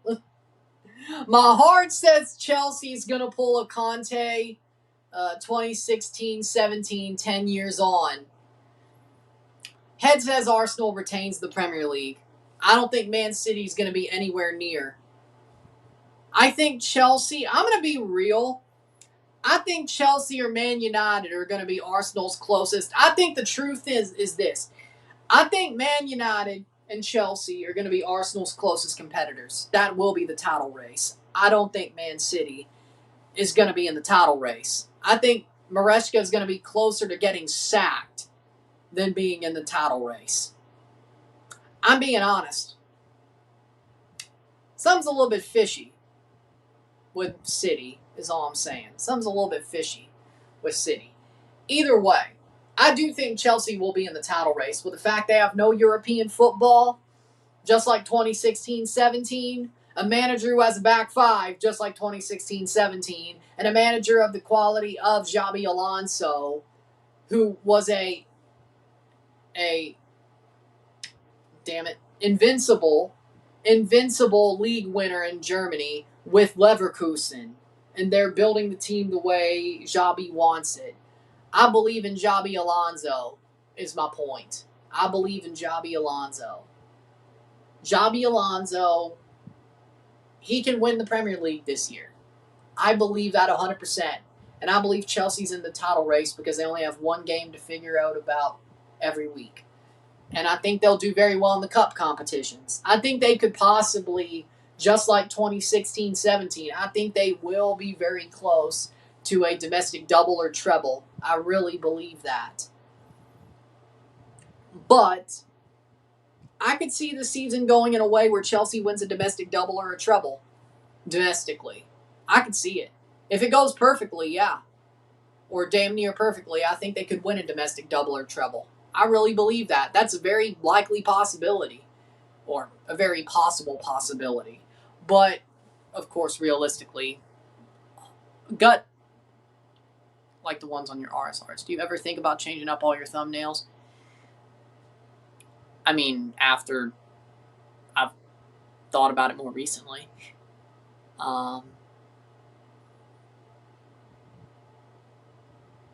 Like, if I knew what Ryan LFC did with that World Cup thumbnail, I would totally do the same.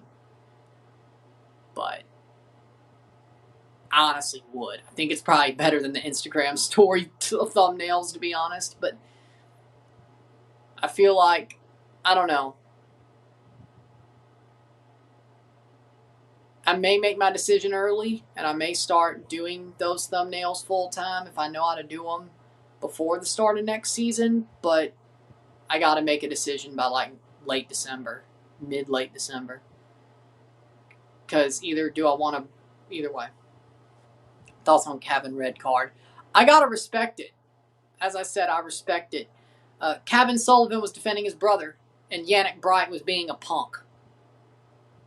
Olimpia, here's a chance. And should have just taken the shot. Either way. Quinn Sullivan shot a good double leg on Yannick Bright. Yannick Bright punched. Didn't he punch Kevin in the face as Kevin was trying to defend his brother? and then he started crying to the ref. I mean, I think they both deserved. I mean, it was a big fight. I mean, there was more than 2 people deserved red cards. There should have been like 4 on both sides. But Kevin's a tough guy. I'll tell you that much. I'm not as mad at him as I am Miami. That was a disgrace. That was an utter disgrace in my book. Do you think Dane St. Clair's fraudulent? Yeah. He's a tough player. I like that. But it was awesome. I got to say, Quinn, his older brother, the double leg that he shot, that was like UFC level double leg. That was awesome. That was awesome. Somebody's got to do an edit of Quinn Sullivan shooting that double leg takedown with Chael Sonnen's I Can't Let You Get Close. Somebody's got to make that edit. That'd be hilarious. I can't let you get close.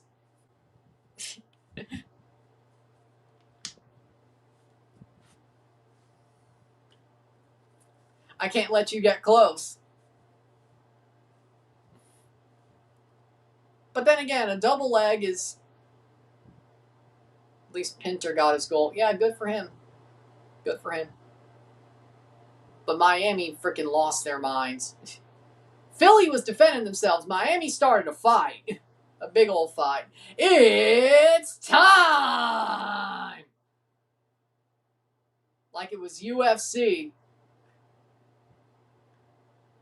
As you can tell, I know ball. As you can tell, when it comes to the UFC, I know ball. With the Chael Sonnen reference and the Bruce Buffer reference, and either way, it was a real fight. So either way, UFC style.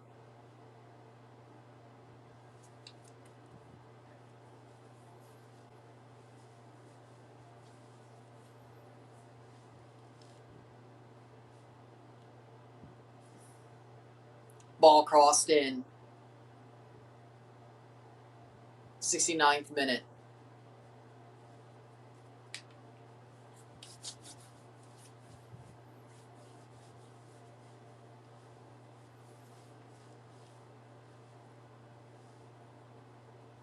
Playing forward. Well, either way.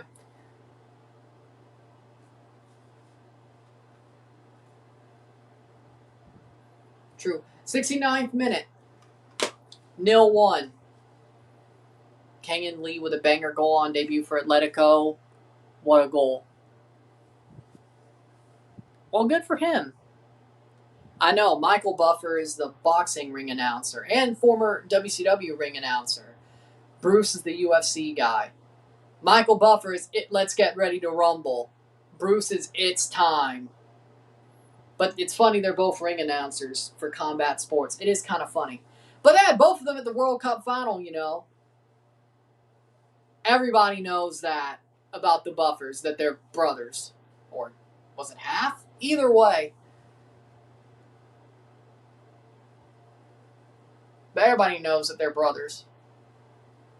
If you know combat sports, you know they're brothers. I love boxing. I love the UFC. I watch both.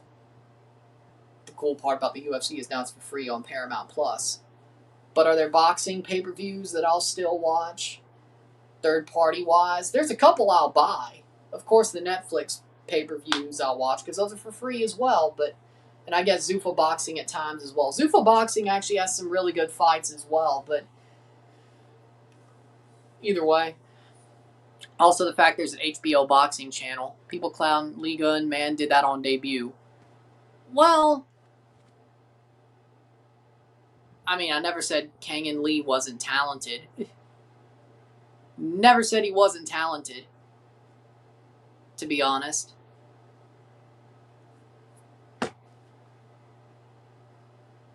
Never said he wasn't talented. You got to see that goal. I'll check it out. Olimpia shot, goal, 2-0. Benguche scores. Jorge Benguche makes it 2-0 for Olimpia. Puts it away. They finally get a multi-goal lead.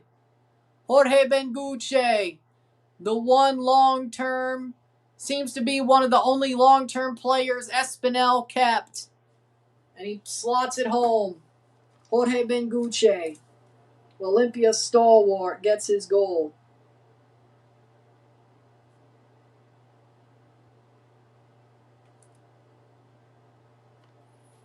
Ceros, 0-2.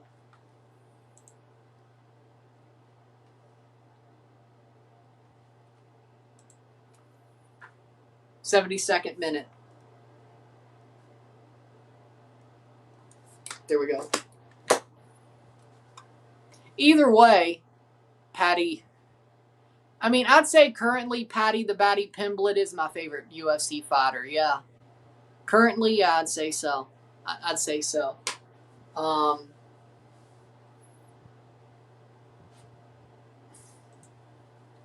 kind of wanted Ian Gary to win against Islam Makhachev.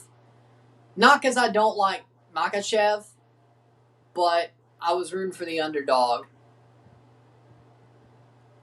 I like Ian Gary, honestly. I mean, he is Irish, but I wouldn't say he's my favorite, but either way. I'd say Patty the Batty's my favorite fighter right now. Yeah, I would say so. All-time, Conor McGregor. Conor McGregor, Brock Lesnar. I liked John Jones. Funnily enough, I like both Daniel Cormier and John Jones. But I liked the Diaz brothers. Both of them. Shot. Saved. This is just UFC fighters. I liked George St. Pierre. I liked Stipe.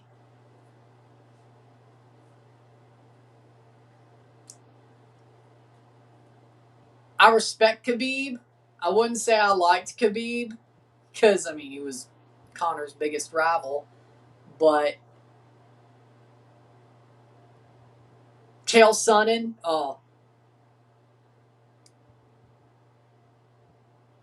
Chuck Liddell. It's not the same. Honestly, the UFC is not really the same anymore. I liked Ronda when she was in the UFC. WWE superstar? No. UFC Ronda? Yeah. I like Mackenzie Dern. She's a damn good fighter.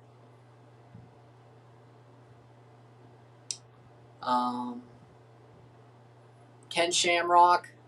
I knew him more as a WWE guy, to be honest. But either way, I know he was a UFC fighter, but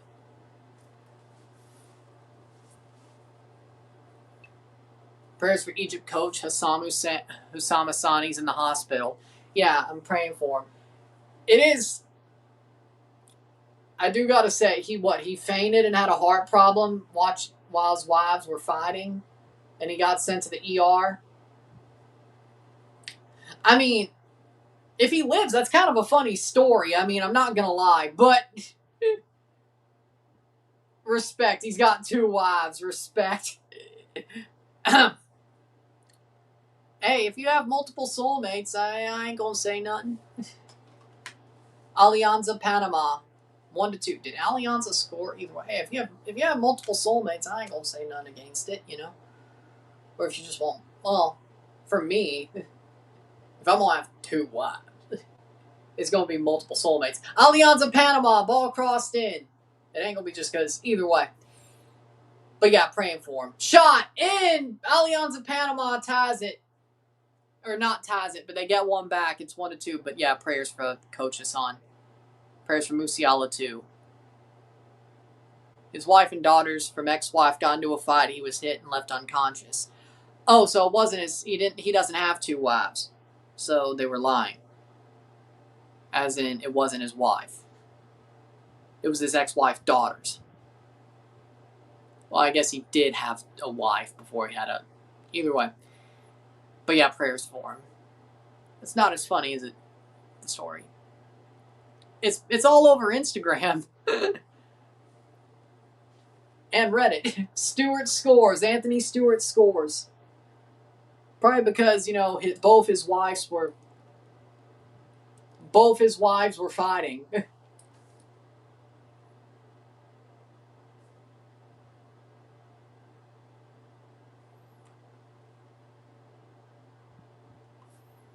'76 minute. 1-2. Uno, dos. I gotta fix them.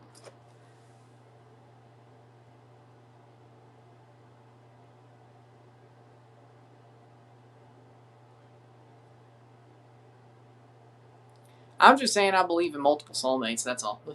That's all I'm saying. I believe there are people who can have multiple soulmates. That's all I'm saying. You know? I think there's people with soul tribes. There's certain people who have soul tribes and they can have multiple soulmates. And that's all I'm saying. I think there are some people who just have one soulmate. But there are people who have soul tribes and there are people who are more in tune.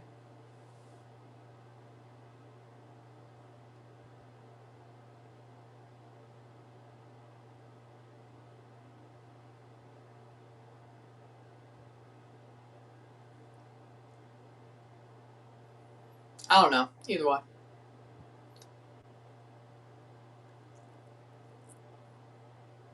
79th minute. Neurodivergence, that's what. I think deeper on things. I think deeper on things, that's why. I have a different thought process. My brain works in a different frequency. Most people don't think about stuff like that. I do. And it's more of an if. But either way. I think about a lot of things, to be honest. I think about a lot of things, to be honest. My takes are probably out there, but you know. Oh, Olimpia scored again in the 80th minute. So whatever disaster they felt. Rest in peace to Hayden Panettiere. Yeah, that one was sad. That one caught me off guard so badly. It's sad. It really is sad. I mean, my mom was actually just watching Heroes over the past couple of weeks. And when I saw the post about Hayden Panettiere dying, I'm like, wow, whoa. Shot, goal. There's 3-1 in the 80th minute. It's Chirinos, another stalwart for Olimpia.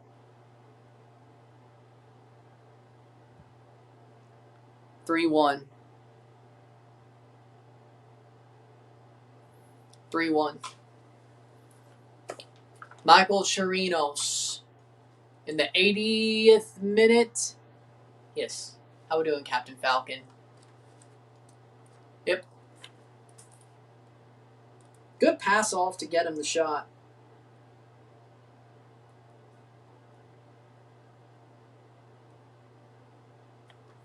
'80th minute.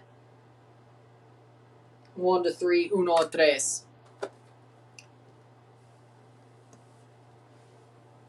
Good. I think I'm gonna change the jersey to for the next game. Oh.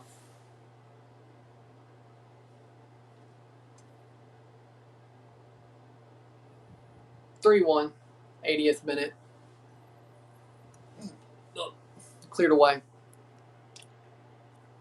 Said Tabby back. Well, there we go. Let's see.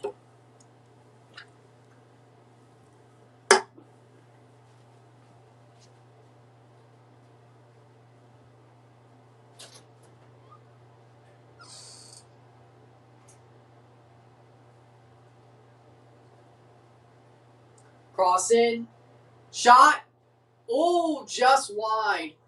Wow. Alianza goes just wide. Oh.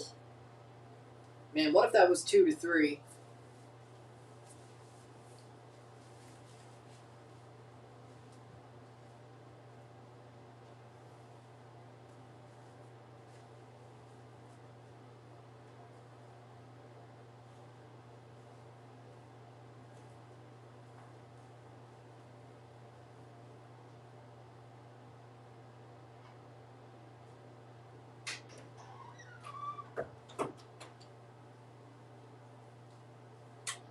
All right. All right. 82nd minute. We'll get the second game going. LA Firpo a la Valencia. We will stream that. We will get the stream up as quick as we can once this this Central American Cup game is over. Houston Arboleda and Guiti coming on for Olimpia. 0-0 between Cavalier and Salcedo in the Caribbean Cup. 0-0, 0-0 between Cavalier and Salcedo. A draw there. And let's see, they have not put up the weekly scores of the Caribbean Cup yet. Okay. Benguche off for Arboleda.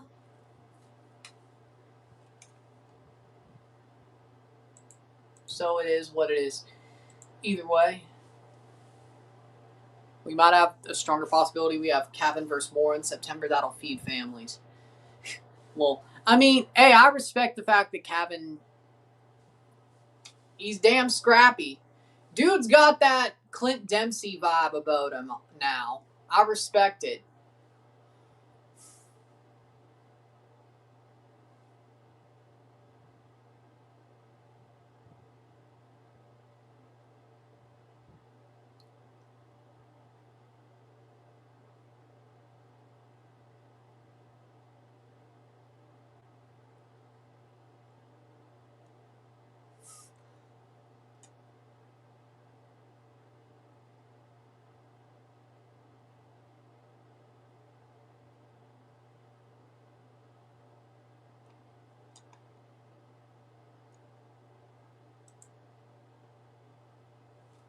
Are you now starting to see his world-class potential? Sure, yeah. But it's the fact that he's got...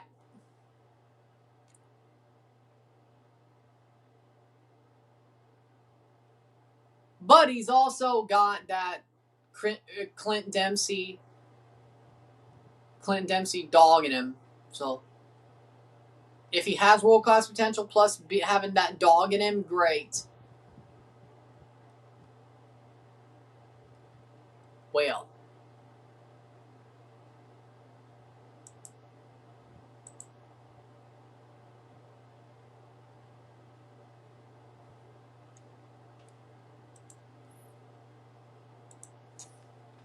All right, 85th minute.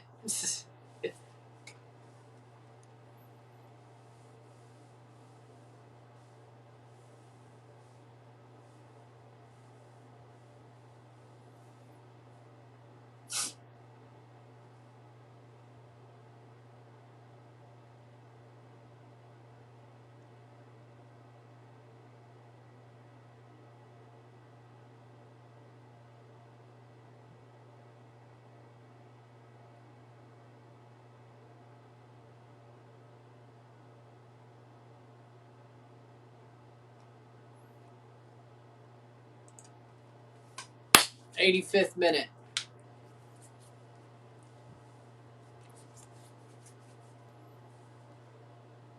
One to three. Do you see him playing for Man City as a starter when he's 18, or will they loan him out? They gotta loan him out. Like, even if he's a starter for Philly, I feel like he's gonna get loaned out. Has to.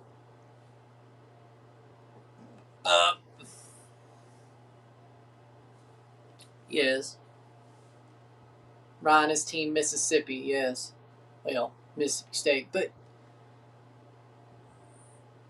well, college-wide Mississippi State. College football-wise or college sports-wise Mississippi State. Proud of being team Mississippi, yeah. We'll go with that. 86th minute, 1 to 3, 1-3.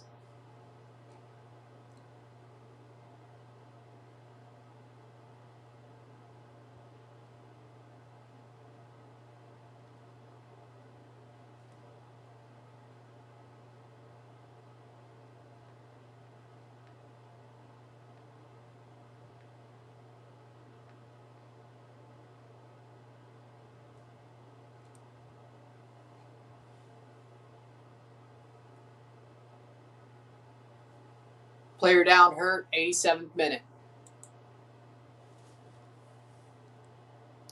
Hassan was complaining in the last AFCON after losing to Senegal with 0 shots on target, saying it's not fair. People don't want us in the final. Buddy, you have 0 shots on target, and they don't want you in the final. You sound like Argentina. Ironically enough, you had another crash out against Argentina. But, does he just cry when he loses? I hate to be an asshole, but is he just a crybaby when he loses? Does he always find something to complain about when he loses? Is that what he does? Because, I mean, I understand it, but I don't when it comes to Argentina. I mean, don't blow a 2-0 lead. Don't blow a 2-goal lead in 2 minutes. Or 10 minutes. Don't. Just don't. But also, I mean, it wasn't far away foul, but I mean, I can kind of understand it. But, you know, if you have 0 shots on target, you have no reason to complain. I'm sorry. If you have 0 shots on target, you have no reason to complain. In a final, you have 0 reason to complain. And you lose the final because you have 0 shots on target. You have 0 room to complain. Yes, Assam and his twin brother, their whole career, even as players, they always think there's a conspiracy against them.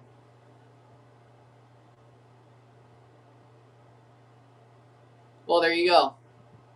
Well, it's not being an asshole if it's a pattern. It's not being an asshole if you're just calling out a pattern. Either way.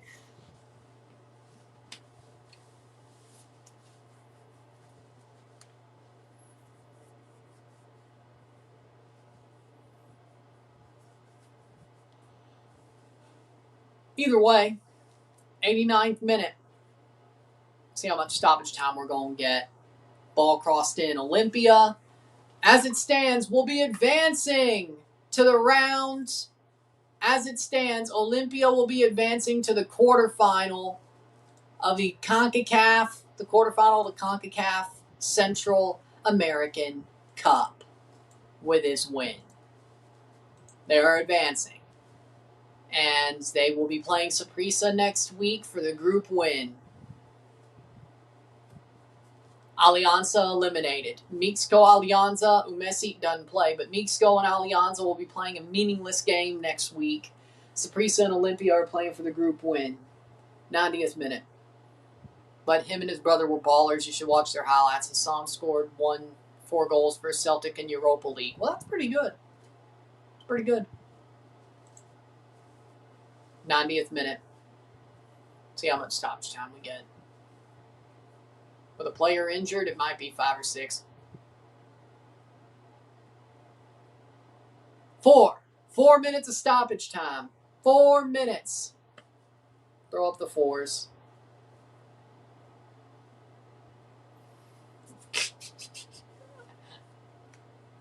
'94th minute. 4 minutes. Olimpia, can they make it 4 with the 4 minutes over the bar? LA Fierpo Alajuelense, that's next. I got a boat. Probably. We'll see. But I'll get the stream up as quick as I can.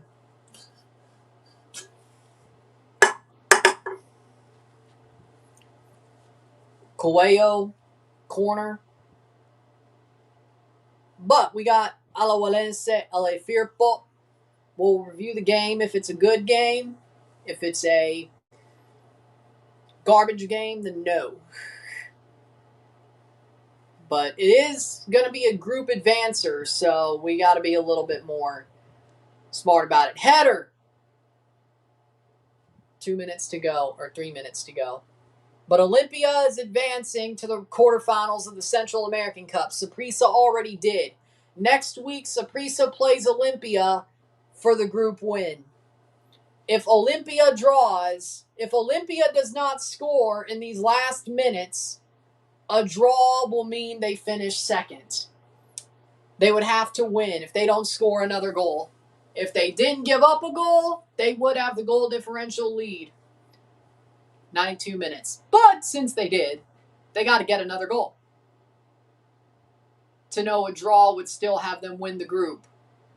Right now, Saprissa is the team who would win the group with a draw. A winner draw wins Saprissa the group next week. Olimpia wins the group with a win as it stands. But winner wins the group, draw goes Saprissa next week. But they both advance. That's the good news. Both with 3 wins. To win the group, you got to go 4-0 or be Saprissa with the tiebreaker. Saprissa in the catbird seat, but Olimpia does move on to the quarterfinals. The question is, who wins the group? That's what we find out next week, and that's the game we're live for on Thursday, is Saprissa Olimpia. So there you go.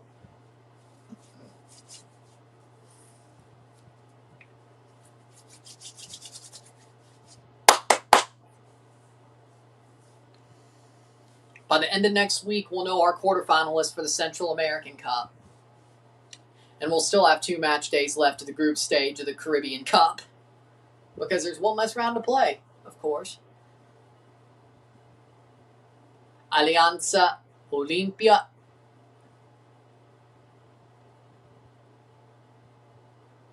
Alvarado. Shot over the bar. 1 minute to go. We'll be live in minutes for LA Firpo Alajuelense.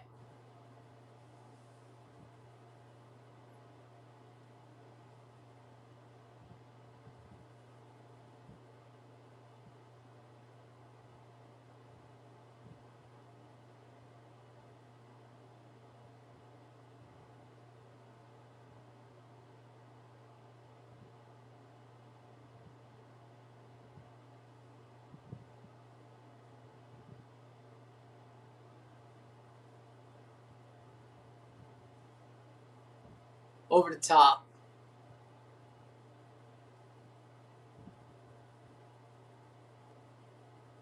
Ten seconds to go. Full time.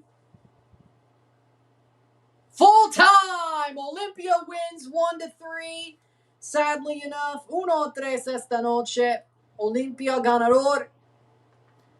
That 1-3 means they have to win next week to win the group. With that being said, if you like this stream, like it, share, subscribe. You know what it is. Tell your friends. Hit that like button. Hit that subscribe button. Hit that bell notification once subscribed. Hit that hype button to put us up an algorithm. Hit that join button to become a member. Send some chats on live streams. Comment on this video. Put this in playlists. Share with friends and family. All that great stuff. I will see you in a couple of minutes to start the stream for LA Firpo versus Alajuelense. And we'll review that game once it's over. Well, that's the plan. Either way, sit tight, be back. I'm Ron and I'm out. Peace. Go to the next stream. I'll be back in a couple of minutes.